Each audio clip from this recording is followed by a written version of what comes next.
festivalcircuit.com and the director of the Oregon Short Film Festival. Our next event coming up is the Oregon Short Film Festival Fall 2022 on October the 14th.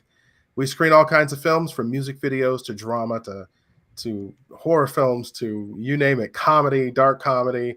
We're all over the place, and we have a great mix, a great program scheduled on Friday the 14th for you at the Clinton Street Theater. One of those categories that we have is a little bit different. It's called the experimental film category. It's the most interesting category we have because you never know what you're going to get. One of those films is called Futile Gestures, and it is nominated for the Best Experimental Film Award. And we are joined today by Aaron and Yolanda from the film. Hello, Aaron and Yolanda. How are you? Hi. Doing good, Michael. Thank you for joining me. Thank you. Thank you, Michael. Yeah, you're very welcome. Very welcome. I appreciate you joining me, and congrats on your nomination. And we'd love to learn so much more about this film. Thank you. Thank you so much. Yeah, you're welcome. So, Aaron, I'm going to start with you real quick, and I just want the general synopsis. I'm really bad at giving the film away and saying too much, so I'm going to let you put it in your own words. So please, can you tell us, when the crowd walks in on the 14th and looks at that screen, what are they going to see in Futile Gestures?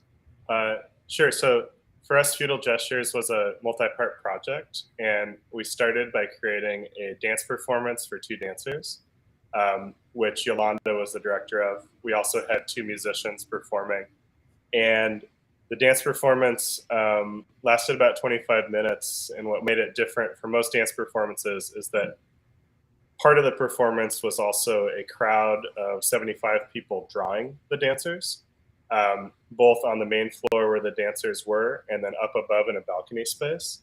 And so over the course of the 25-minute performance, those people drawing generated about 2,000 images because they were really rapidly sketching, doing gesture sketches of the dancers.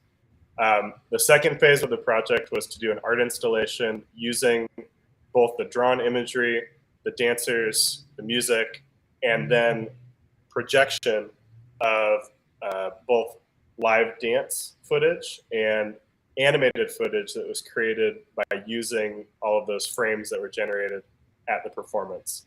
And then the current iteration of the project is the 7-minute short film that's going to screen at the Oregon Short Film Festival. And it is sort of an iteration of that projected imagery.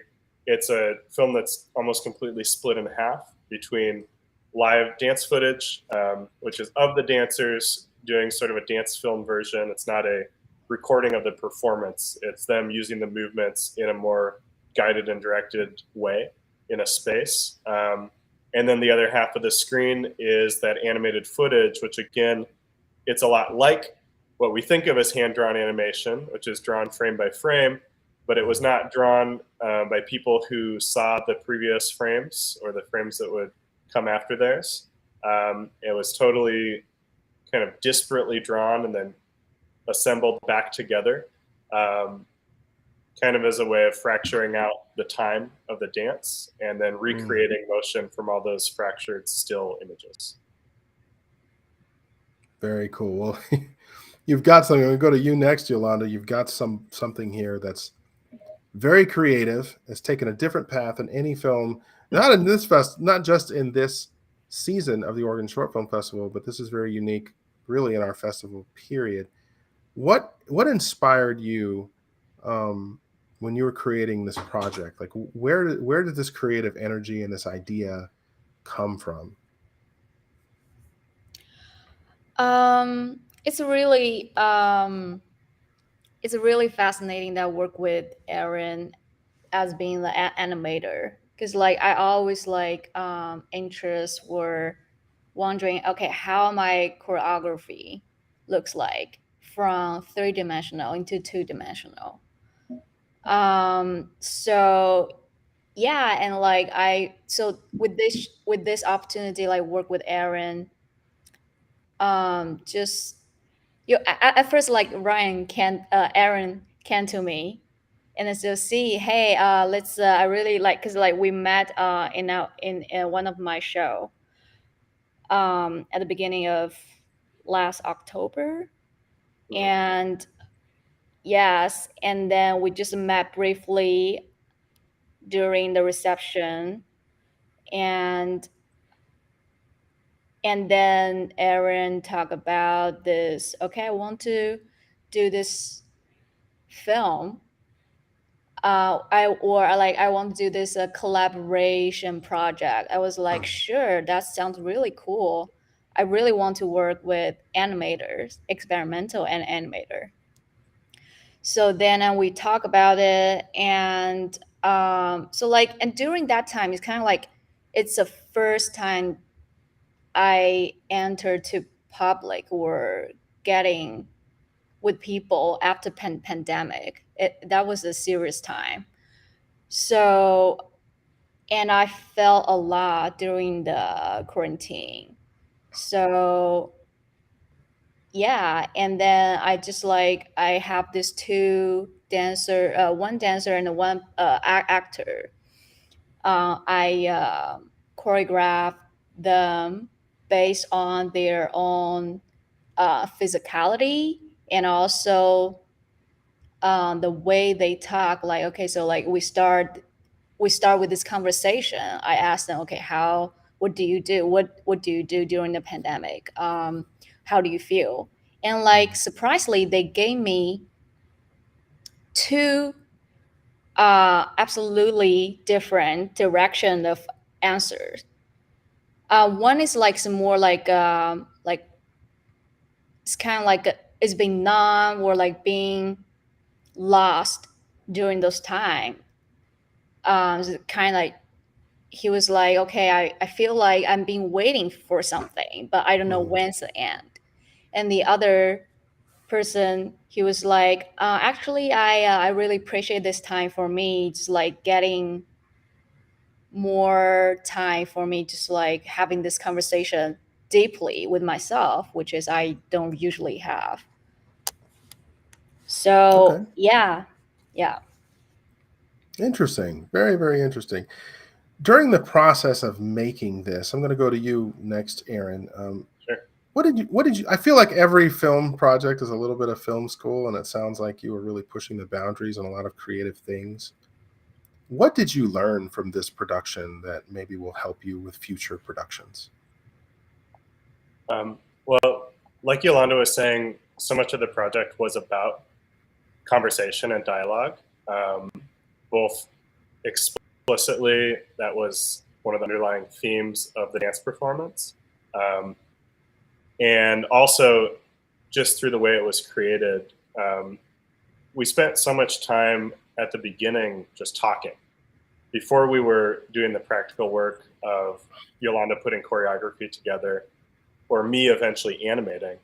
So I think what I learned has to do with, like, we felt like the whole project, each iteration was quite successful. We felt good about it, and that's why we kept on pushing and may even do more things with this project in the future. But it was based on that foundation of those initial conversations and both understanding what we each wanted to get out of the project, but also understanding what the project could be.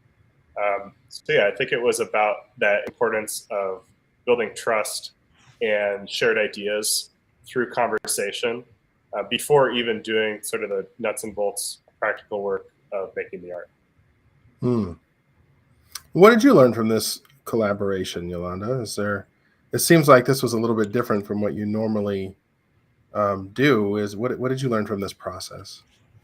Actually, it's Aaron, his most ideal collaborator. Because like at the beginning, because like okay, he first came to me, and then like people will worry or think about, okay, who comes from who at the first place, and this motivation, this whole thing, like how to make this collaboration, the relationship of the collaboration is like more pleasant. So I feel like the conversation me and Aaron have at the first place really help me or really help us, like just like understand our rules within this process. Like we really respect to each other. We have like really different direction or professionalists like in different areas. So like um Aaron's also like really mature in terms of like all the artistic and like being the person. So like being the collaborator. So I feel like yeah, it's amazing. Yeah, I really like this whole process. Well, I'm gonna go back to you, Aaron. What do you have planned for the future? Is there any future projects? You kind of alluded to doing something maybe with this project in the future, but can you just talk in a general sense about what you have going on? Sure. In my professional life, I'm a stop motion animator, more traditional puppet animation here in Los Angeles. And as far as this project is concerned, Yolanda and I are interested in staging the performance or installation aspects again at spaces in LA. So we're working on those possibilities. From the dance performance and some other smaller performances we did, like I said, we gathered over 2,000 drawings, and really only a fraction of those drawings are in the film that we have at this point. So I'm also interested in working with those drawings more and developing more animation from them. I've been talking with a friend who's a coder about potentially getting AI involved in kind of selecting the potential order of those drawings, because partially because it's a heck of a lot of work to go through 2,000 drawings and pick out potential animated sequences, but also because I know that if I can get AI involved and do something algorithmic, not only will it speed up certain things, but it's just going to make choices that I would never make with my human brain. So I'm interested in seeing what will happen in the process of ordering the drawings that we've created in this sort of automatic machine-like way, using humans as the machine, I guess, but then actually incorporating machine learning into that. I'm interested in what the results could be visually. And then I'm just really excited to see Yolanda's thesis and other works that she choreographed soon. So that's going to be cool coming up in the next few months. Awesome. What about you, Yolanda? What are you working on?